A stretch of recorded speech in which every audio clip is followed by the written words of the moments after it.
29, voy a buscarlo en la Biblia, lo pongo ahí en el escritorio y aquí en este versículo nos vamos a centrar, hermanos. Ahí está, ya lo he copiado, vamos a ponerlo en el escritorio y lo leemos todo, ¿vale? Vale, ahí está, mirad. No se escucha. A ver, ¿me escucháis ahora, hermanos?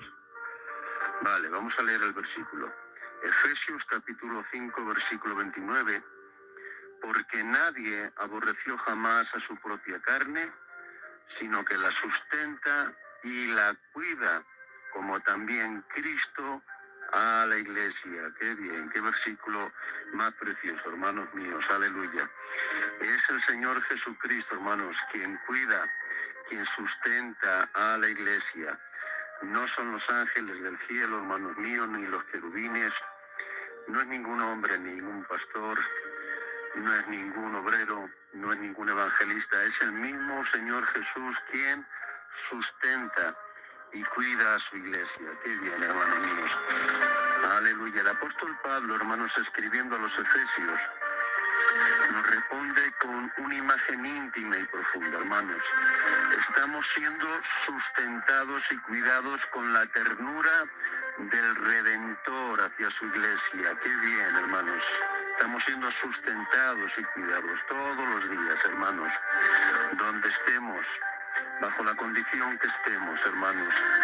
Siempre el cuidado del Señor está patente, hermanos. Nunca, nunca nos va a fallar. Nunca nos va a fallar. El cuidado del Señor es perenne, hermanos míos. Es fiel. El cuidado del Señor, hermanos míos, es eficaz en todas las áreas de nuestras vidas. Creer y descansar en esa ternura redentora transforma la vida cristiana, hermanos. Ya no nos relacionamos con un Dios lejano o severo, sino con un Salvador profundamente comprometido con nuestro bien eterno, que nos cuida no solo como Rey, sino como esposo amante. No solamente como el Rey de Reyes, sino como nuestro esposo íntimo, hermanos, aleluya, el esposo de la iglesia. Amén, no es un Dios lejano, es un Dios muy, muy cercano. Cristo sustenta y cuida a su iglesia como a su propio cuerpo, hermanos, qué bien. No somos una causa desatendida ni una obra ignorada. ¿Estás escuchando bien? Que nunca, hermanos, te engañe el diablo, que nunca te engañe tu carne. Escúchalo y grábalo en la mente y en el corazón. No somos una causa desatendida ni una obra ignorada. Jamás. Jamás la iglesia, hermanos, será una causa desatendida. Imposible. Dios siempre nos va a atender, hermanos. No somos una obra ignorada, ni muchísimo menos, hermanos. Dios no nos ignora. ¿Qué va? Aleluya. Él es el más grande, hermanos, y no desprecia a nadie. Gloria al nombre del Señor. Teodoro de Ciro, hermanos, fue un padre de la iglesia del siglo V. En sus comentarios exegéticos nos dijo: Cristo, como cabeza del cuerpo, no desprecia lo que es suyo, sino que lo nutre con su palabra, lo purifica con su sangre y lo glorifica con su resurrección. Qué bien, qué palabras más hermosas dijo este pastor, hermanos, este padre de la iglesia del siglo V. Cristo, como cabeza del cuerpo, no desprecia lo que es suyo, sino que lo nutre con su palabra, lo purifica con su sangre y lo glorifica con su resurrección. A Dios toda la gloria. Qué bien. Porque nadie aborreció jamás su propia carne, sino que la sustenta y la cuida, como también Cristo a la iglesia. Ese es nuestro texto en esta noche, ¿eh? Lo vamos a repetir algunas veces, que se quede grabado en nuestro corazón. Cristo es el que sustenta y cuida a la iglesia. En este texto vemos el amor que alimenta y protege. Cristo no se limita a redimir con su sangre, sino que también alimenta con su presencia y protege con su ternura, hermanos míos. El apóstol Pablo, al hablar del matrimonio, nos introduce en el ministerio profundo del amor de Cristo hacia su pueblo. ¡Qué bien! Nos dice nuestro texto, hermanos, hemos leído que es Cristo quien sustenta y cuida a la iglesia. Sustenta. Esta palabra sustenta en griego, porque el griego es un vocabulario, hermanos, muy rico, muy rico. Esta palabra sustenta es etrefei. Este verbo implica más que una simple provisión material. Este verbo de la palabra sustenta en griego implica más que simple provisión material. No es una simple provisión material. En el griego clásico tiene la idea de alimentar, de criar, de hacer crecer, de nutrir en todas las dimensiones. Qué riqueza tiene este idioma griego, hermanos. Esta palabra sustentar es muy rica. Tiene la idea de alimentar, de criar, de hacer crecer, nutrir en todas las dimensiones. Esto no es un acto puntual, sino continuo. No es que de vez en cuando el Señor puntualmente, hermanos, nos alimenta y nos sustenta. No, no, esto es un acto, hermanos, continuo. Amén. Aleluya. Alimentar hasta la madurez.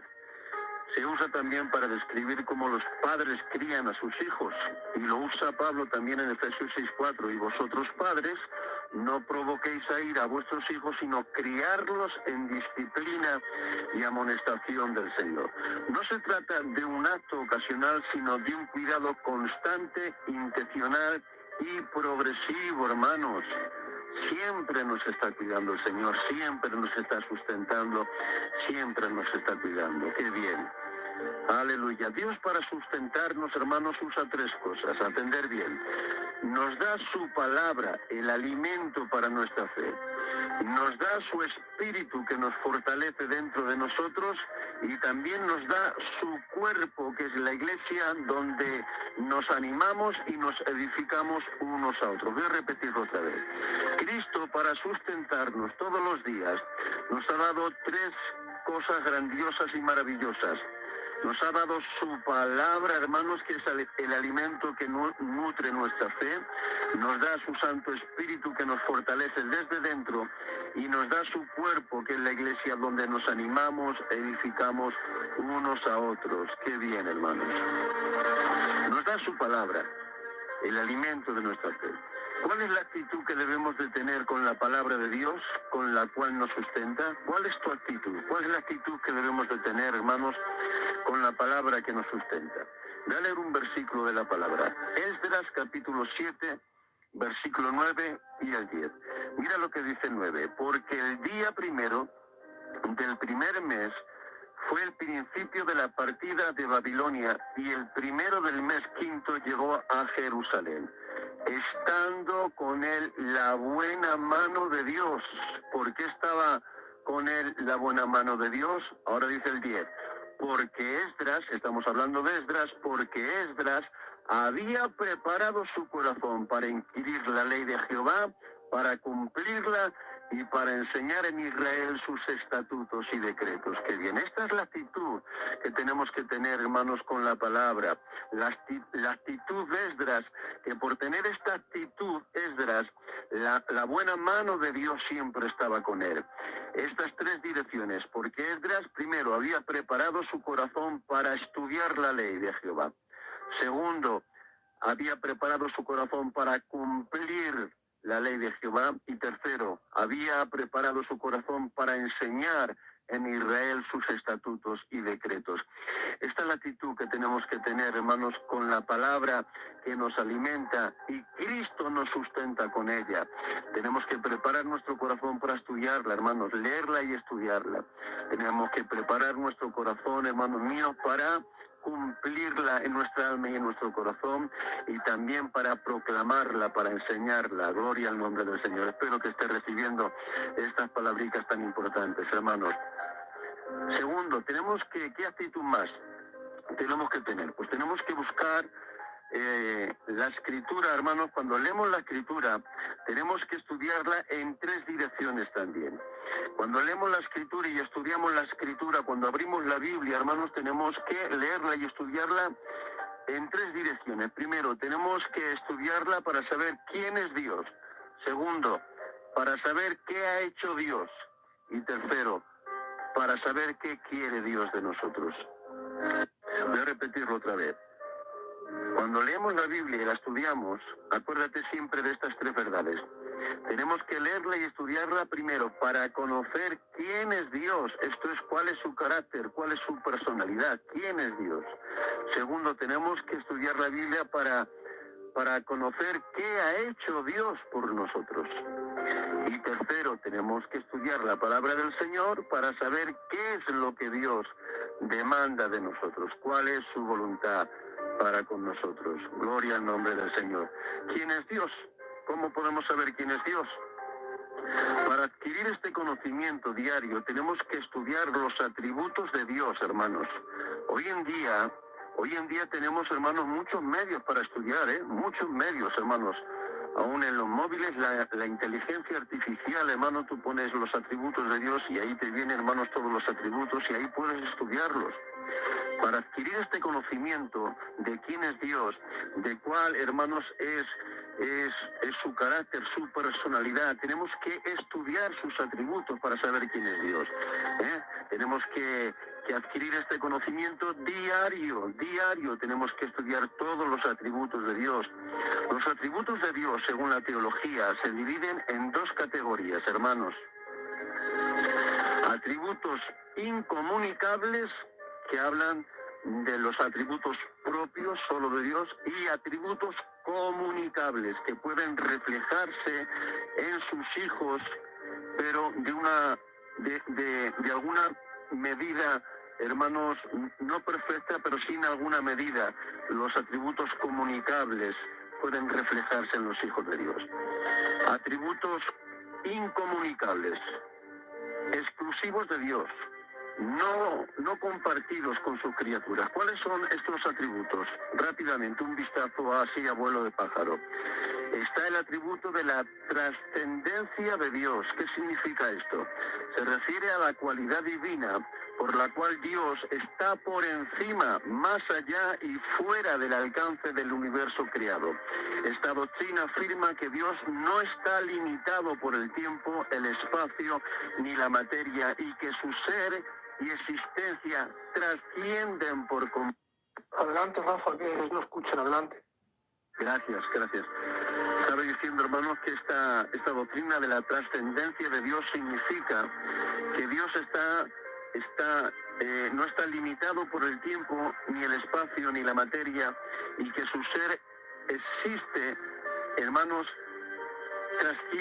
su existencia trascienden por completo a la creación, que está mucho más allá, hermanos, de nuestro alcance, que para nosotros, hermanos, la trascendencia del Señor es que está muchísimo más alta que nosotros, que no podemos acceder a ella.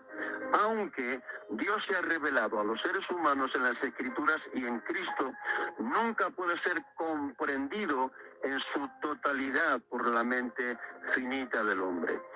Para este atributo, hermanos, de la trascendencia, existe otro que está en contraste a la trascendencia de Dios, y es el atributo de la inmanencia. ¿Qué es la inmanencia? La inmanencia, si la trascendencia suele ponerse en tensión, no en contradicción, pero sí en tensión con este atributo de la inmanencia. Suelen ponerse en tensión. ¿Qué es la inmanencia de Dios? La inmanencia de Dios se refiere a su presencia activa y cercana dentro del mundo, de la historia y de sus hijos. Amén, hermanos. Así que, por un lado, fijaros que lo que es, hermanos, la inmanencia, parece ser que está, hermano, chocando con la trascendencia de Dios. La trascendencia es que Dios está muy por encima, trasciende de todos nosotros, y jamás llegaremos, hermanos, a analizar, hermanos, sus pensamientos. Y por otro lado, la inmanencia nos habla de que Dios está muy cercano a nosotros, hermanos, y está, hermanos, aleluya, tan accesible a nosotros, que está con nosotros todos los días de nuestra vida, y el más leve suspiro de necesidad va a hacer manifiesta la gracia para que Dios nos pueda, hermanos, sustentar y bendecir. También existe, hermanos, el atributo de la aseidad. Esto es autoexistencia. Nos habla de que Dios existe por sí mismo, no depende de nada ni de nadie. Está el atributo de la inmutabilidad. Dios no cambia en su ser, en sus perfecciones, en sus propósitos, ni sus promesas. Él tiene el atributo de la eternidad. Dios no tiene principio ni fin, está fuera del tiempo. Tiene el atributo de la omnipresencia. Dios está presente en todo lugar. Tiene el atributo de la omnipotencia. Tiene el atributo de la omnipotencia. Dios es todopoderoso y puede hacer todo lo que quiera conforme a su naturaleza. No, hermanos, fuera de su naturaleza. No, no. Él es todopoderoso para hacer, hermanos, todo lo que Él quiera conforme a su naturaleza. Él es omnisciente, hermanos. Dios lo sabe todo, pasado, presente y futuro.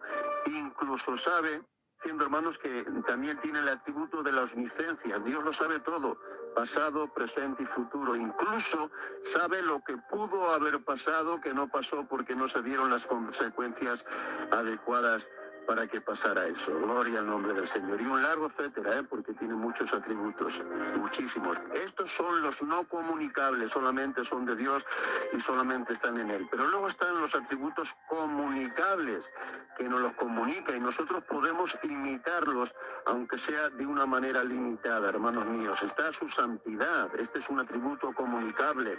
Dios es completamente puro, separado del pecado. Está su amor. Dios se da a sí mismo para el bien de todos los demás, hermanos, de sus hijos. Misericordia. Dios muestra compasión al no dar castigo merecido. Su gracia. Dios concede las... Adelante, adelante, Rafa, ¿qué te has pedido? Vale, perdonad, hermanos. Tiene el atributo de la justicia. Dios siempre actúa con rectitud y juzga justamente. Tiene el atributo de la sabiduría. Dios aplica perfectamente su conocimiento para lograr todos sus fines. El atributo de la bondad. Todo lo que Dios hace es bueno y benévolo. Tiene el atributo de la paciencia, la longanimidad. Dios soporta con perseverancia el pecado antes de juzgarlo. Tiene el atributo de la veracidad. Dios es completamente veraz, fiel a su palabra. Tiene el atributo de la fidelidad. Dios cumple siempre sus promesas. Tiene el atributo de los celos santos. Dios protege su gloria y su relación con su pueblo. Y podríamos hablar muchísimo más de los atributos comunicables. ¿Veis, hermanos? De esta manera es como podemos conocer a Dios, su personalidad. Es totalmente imprescindible que le conozcamos, hermanos. Tenemos que estudiar la palabra para conocerle a Él, para conocer, hermanos, sus atributos, para conocer su personalidad. Ahora, después de que conocemos quién es Dios, también tenemos que seguir estudiando qué ha hecho Dios por nosotros. Primero, quién es Dios, y segundo, qué ha hecho Dios. Dios ha hecho por nosotros una obra completa, gloriosa y multiforme, hermanos. Dios nos creó para su gloria. Dios nos sustenta incluso tras la caída. Nos estuvo sustentando antes de venir a la verdad y salvarnos, aún, hermanos, estando perdidos. Dios, hermanos, nos sostenía, aleluya, por su gracia y su amor y su misericordia. Dios nos redimió por medio de Cristo. Dios nos transforma por el Espíritu. Dios nos glorificará en la eternidad. En cuanto a la aplicación de la redención, hermanos, ¿qué es lo que Dios ha hecho por nosotros? Dios Padre, a través del Espíritu Santo y por la fe, nos aplica la obra de Cristo en nuestros corazones. Qué bien, hermanos. Sabéis que no somos salvos por obras, ¿verdad? No somos salvos por obras, somos salvos por una sola obra. Solo tienes que hacer una obra para ser salvo. Una sola obra. ¿Sabes qué obra es, no? Pues es la obra de Jesucristo en la cruz del Calvario, que tienes que hacer la tuya. Aleluya. Tienes que hacer la tuya. Con una sola obra que hagas, eres salvo por toda la eternidad. Una sola obra. No tienes que hacer muchas obras. Solo una. Y es la obra de Cristo. Hacerla realidad en tu corazón. Amén, hermanos. Aleluya. Dios Padre, a través del Espíritu Santo y por la fe, nos aplica la obra de Cristo en nuestros corazones. ¿Usando qué? Pues usando el llamamiento, usando la regeneración, usando la fe y el arrepentimiento, usando la justificación, usando su abogacía, usando su ministerio sacerdotal de intercesión eficaz y constante, usando la adopción, nos ha adoptado como hijos, usando la santificación, usando la glorificación, hermanos, resurrección y perfección final. Que bien, esta es la obra que Cristo ha hecho por nosotros, y podríamos hablar muchísimo, horas y horas y horas, y mensajes y días enteros, y todos los predicadores del mundo entero hablando de lo que Cristo ha hecho por nosotros, no acabaríamos, hermanos, porque ha hecho muchísimo, y nosotros tenemos que conocer qué es lo que Cristo ha hecho por nosotros, y conocer, hermanos, la salvación, y conocer los beneficios de la obra de la cruz, conocer los beneficios de la muerte, porque mirar, hay muchos que creen que Jesús ha muerto, pero no todos reciben, hermanos, el beneficio de que Cristo ha muerto por ellos.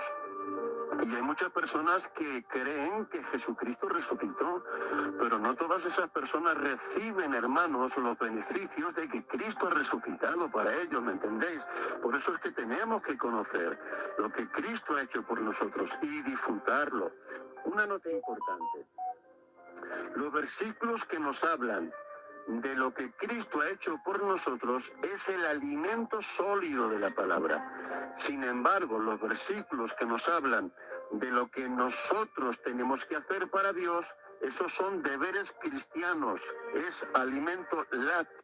Voy a repetir esta verdad por amor a Aquilino, que no lo escuchaba. Siempre que cojas la Biblia, los versículos que leas que hablen de lo que Cristo ha hecho por nosotros, esos alimentos sólidos de su palabra que te hace crecer, te hace madurar y te afirma. Sin embargo, los versículos que nos hablan de lo que nosotros tenemos que hacer para Dios, esos son deberes cristianos y es alimento lácteo. Eso es leche para los niños. Eso es leche para los niños. Cuando tú abres la Biblia y lees lo que tú tienes que hacer para el Señor, que no tenemos que robar, que no tenemos que mentir, que tenemos que ser benéficos, que no tenemos que engañar, todas estas cosas, eso es alimento lácteo para niños. Pero los versículos que nos hablan de lo que Cristo ha hecho por nosotros, eso es alimento sólido de la palabra que te hace crecer, que te afirma, amén, que te fundamenta, hermanos. Lo triste es que llevamos muchos años, hermanos, por desgracia, en nuestro pueblo predicando, más de 40 o 50 años, predicando de los deberes cristianos. No tienes que hacer esto no lo hagas, tienes que hacer esto no lo hagas. Y llevamos un montón de años predicando de los deberes cristianos y no predicamos de lo que Cristo ha hecho por nosotros, que ese es el alimento sólido. Aleluya. Por eso tú tienes que estudiar en la palabra lo que Cristo ha hecho por ti. Lo que tú tienes que hacer por Él, eso es, está bien, son deberes cristianos, pero el alimento sólido es lo que Cristo ha hecho por ti, hermano.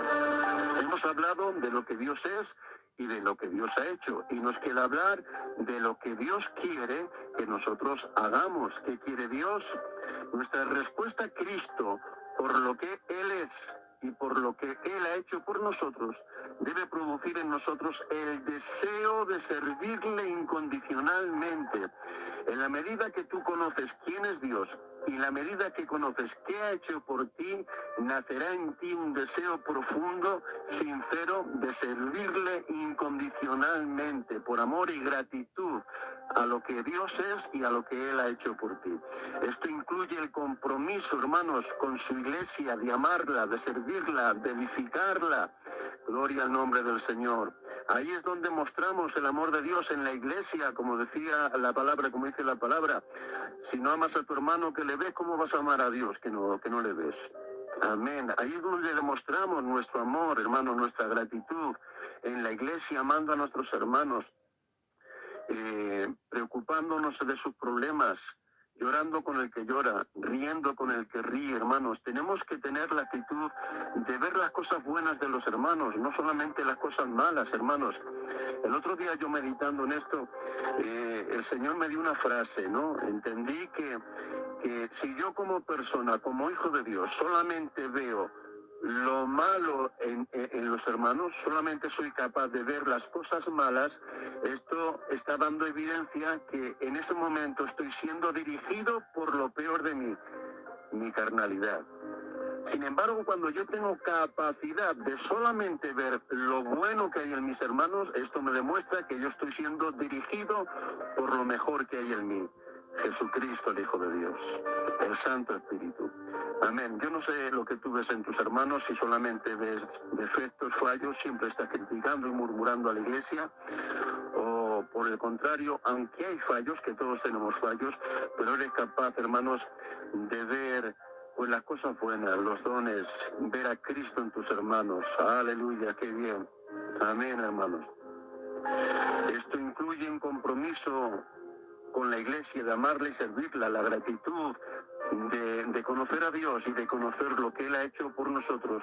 Incluye el compromiso, hermanos, con la iglesia, de amarla, servirla y edificarla. El amor a Cristo se manifiesta en el amor a su cuerpo.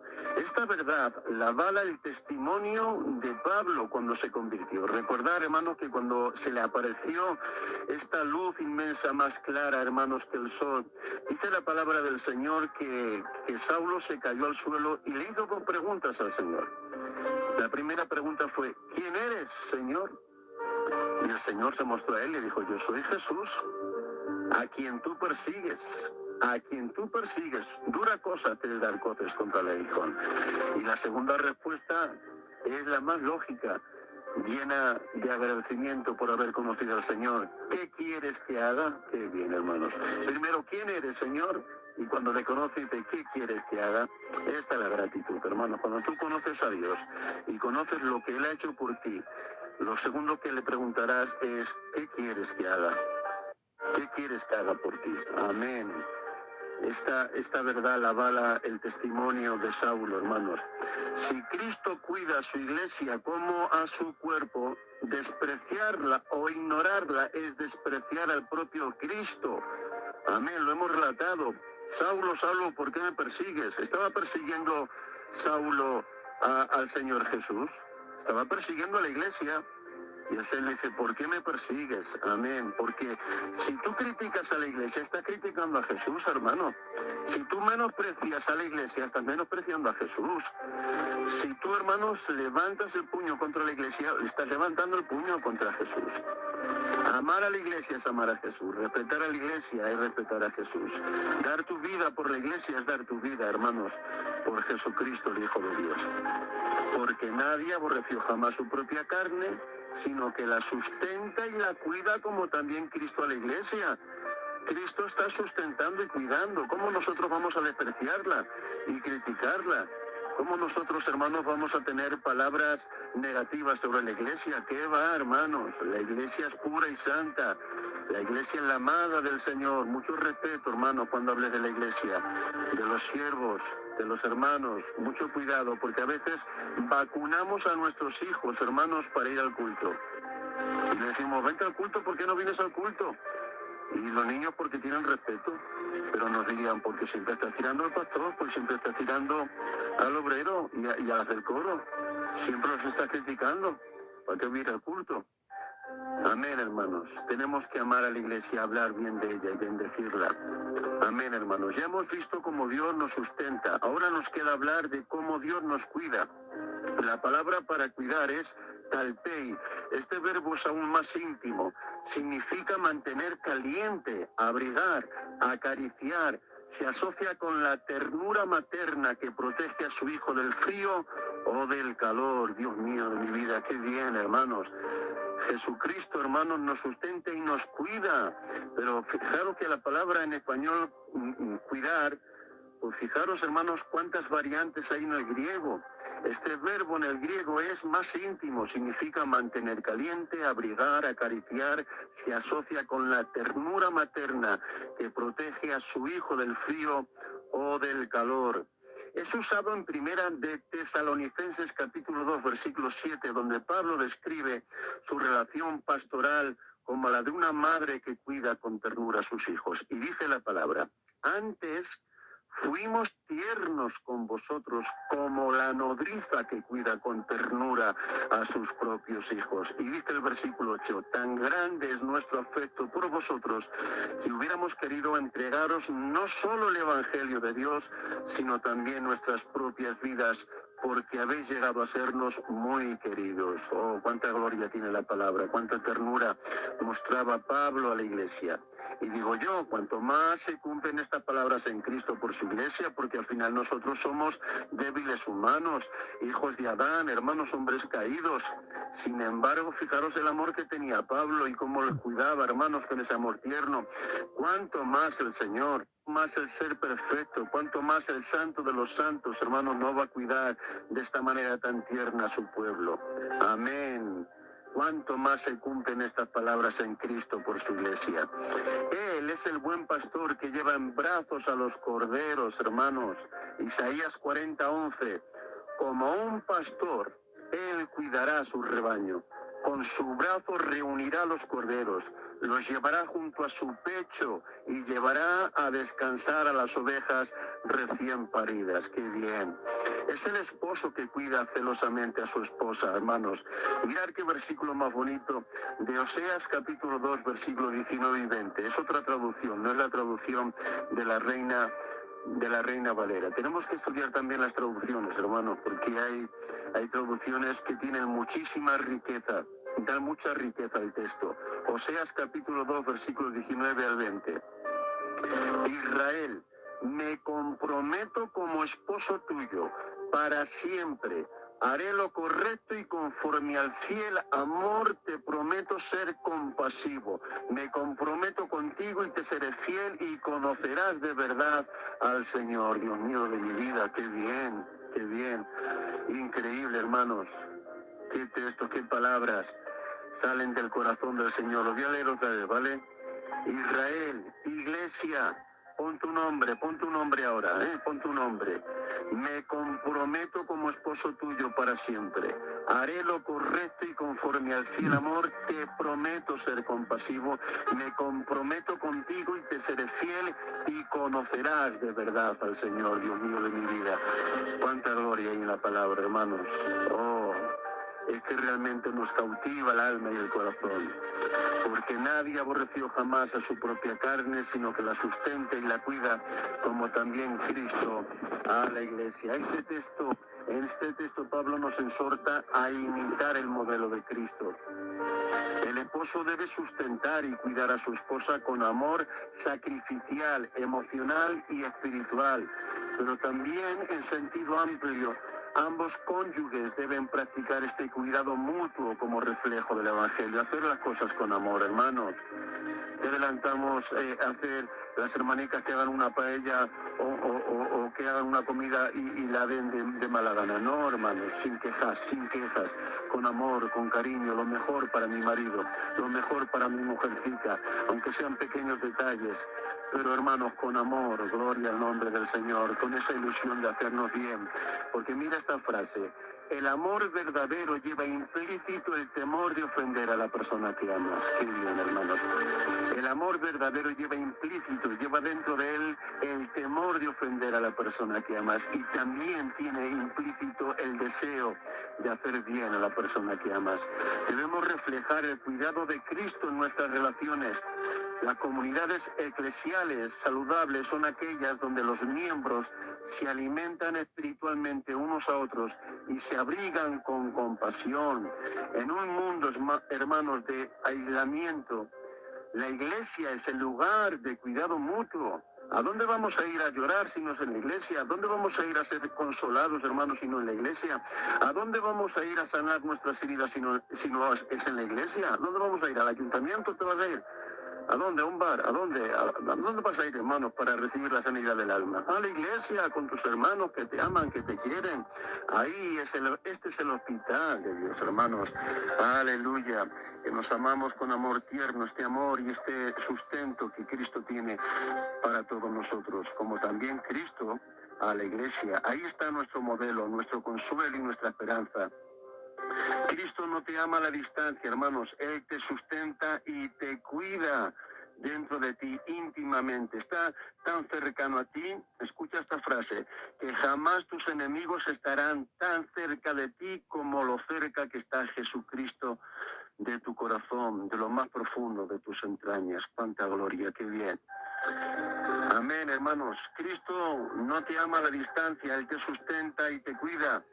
Él no solamente te ha salvado, es que te mantiene salvo. ¿Estás escuchando? Cristo no solamente te ha salvado, es que te mantiene salvo. Él no solo te justificó, te abraza con misericordia cada día. Hoy podemos salir de este lugar confiados en el amor activo de Cristo y también desafiados a vivir ese amor hacia los demás. Que nuestras casas, nuestros matrimonios y nuestras iglesias reflejen ese cuidado que viene del cielo, este cuidado y este sustento que recibimos todos los días del corazón amante de nuestro Señor Jesús. Espero que estas palabras os hayan hecho mucho bien, hermanos. Un abrazo cariñoso.